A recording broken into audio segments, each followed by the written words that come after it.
Allez, on avance, allez, on passe. Premier péage à la sortie d'Athènes. Comme tous les week-ends, les militants du mouvement de désobéissance civile Je ne paye pas laissent passer les voitures gratuitement.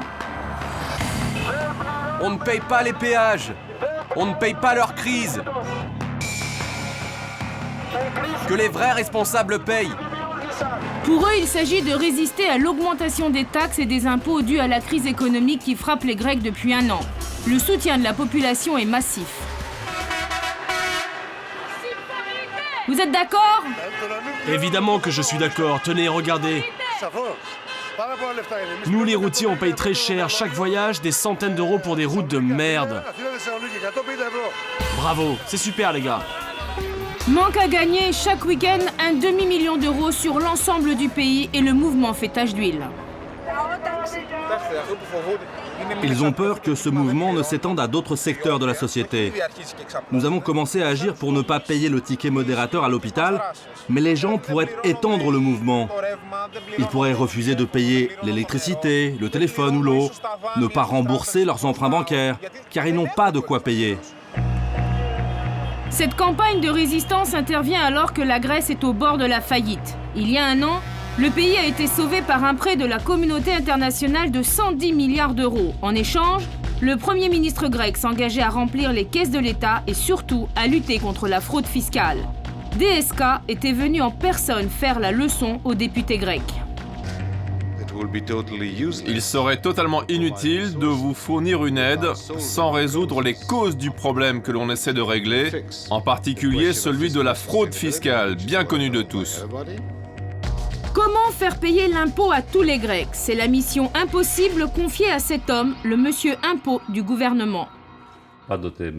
J'ai toujours dit en Conseil des ministres que nous n'avons pas un problème de recettes, mais un problème de fraude fiscale. Réglons cette question et nous réduirons nos déficits. Le fond du problème dans notre pays est qu'il y a toujours eu une relation haineuse entre l'État et les contribuables. L'État considère le contribuable comme un fraudeur et le citoyen considère l'État comme un voleur. Le ministre a été remercié depuis, mais son plan reste d'actualité. La priorité, traquer les signes extérieurs de richesse des fraudeurs, comme les 50 000 piscines non déclarées. Désormais, des avions comme celui-ci quadrillent le ciel grec. Équipés de caméras infrarouges, ils photographient les quartiers résidentiels à l'affût de piscines ou de voitures de luxe clandestines. On utilise 8 caméras. Dès qu'on arrive sur la cible, on commence à photographier et on peut distinguer des objets de quelques centimètres, même s'ils sont cachés.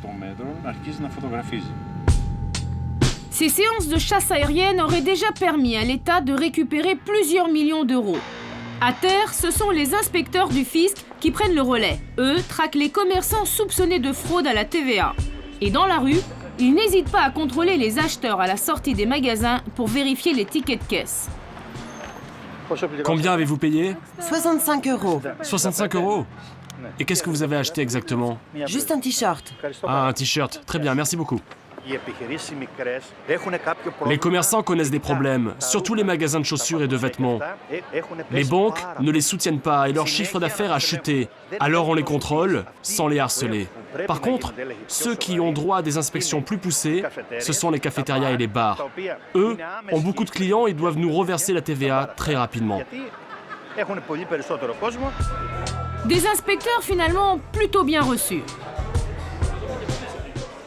Il y a souvent de tels contrôles? Depuis peu, c'est fréquent.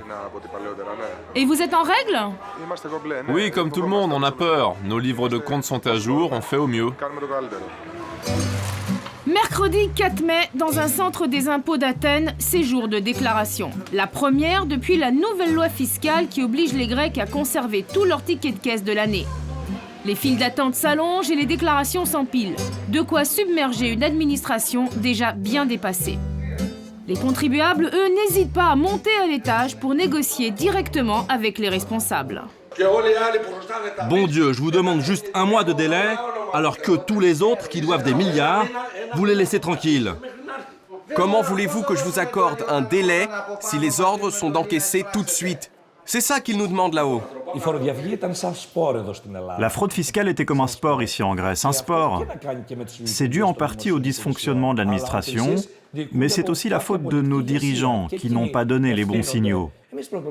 Moi, je veux recréer un lien de confiance avec les citoyens. Crise économique, mais aussi crise morale. Les Grecs ont du mal à avaler le plan d'austérité imposé par le FMI et l'Union européenne. Et tous les soirs à la télé, le feuilleton de la crise envahit les écrans, avec toujours la même rengaine, où trouver l'argent. On peut toujours discuter entre nous, mais quelle que soit notre décision, il faudra demander l'accord du FMI, qui a le dernier mot. Le pays n'a pas de conscience fiscale. Non, le grec moyen ne sent pas qu'il y a un devoir de contribution. Voilà. Il y a le 35% de Grecs qui payent et le 65% qui nous regardent. Les paysans ne payent pas d'impôts en Grèce. Les armateurs ne payent pas d'impôts. Alors voilà, il y a des catégories sociales qui ne payent pas d'impôts. Donc il y a une fraude institutionnalisée, officielle. Montrés du doigt, les armateurs qui pèsent près de 15% dans la richesse nationale ne payent aucun impôt sur leurs bénéfices. C'est même gravé dans la Constitution. Nikos Vernikos, armateur depuis 4 générations, possède une flotte d'une 50aine de navires de commerce. Petite leçon de civisme bien particulière. Il faut éduquer les Grecs, il faut donner l'exemple que ça vaut la peine de payer les taxes. Vous dites qu'il faut montrer l'exemple. Pourquoi les armateurs ne montrent pas l'exemple? S'il était taxé avec son revenu, que personne ne peut pas le contrôler, mais théoriquement, il n'aurait pas eu comme base de sa société la Grèce, il l'aurait mis à Monaco. La menace est claire. Si l'État décide de s'attaquer aux bénéfices des armateurs, ils lèveront l'ancre. Jusqu'où la Grèce s'enfoncera-t-elle dans la crise? Depuis un an, la lutte contre la fraude fiscale n'a toujours pas permis de redresser les comptes de l'État. Estimé à plus de 10% du PIB, le manque à gagner plombe l'économie, à tel point que la semaine dernière, le ministre des Finances a fait une nouvelle déclaration de guerre. C'est la première fois que nous prenons une initiative avec tous les ministères concernés. La fraude fiscale est un crime contre l'État.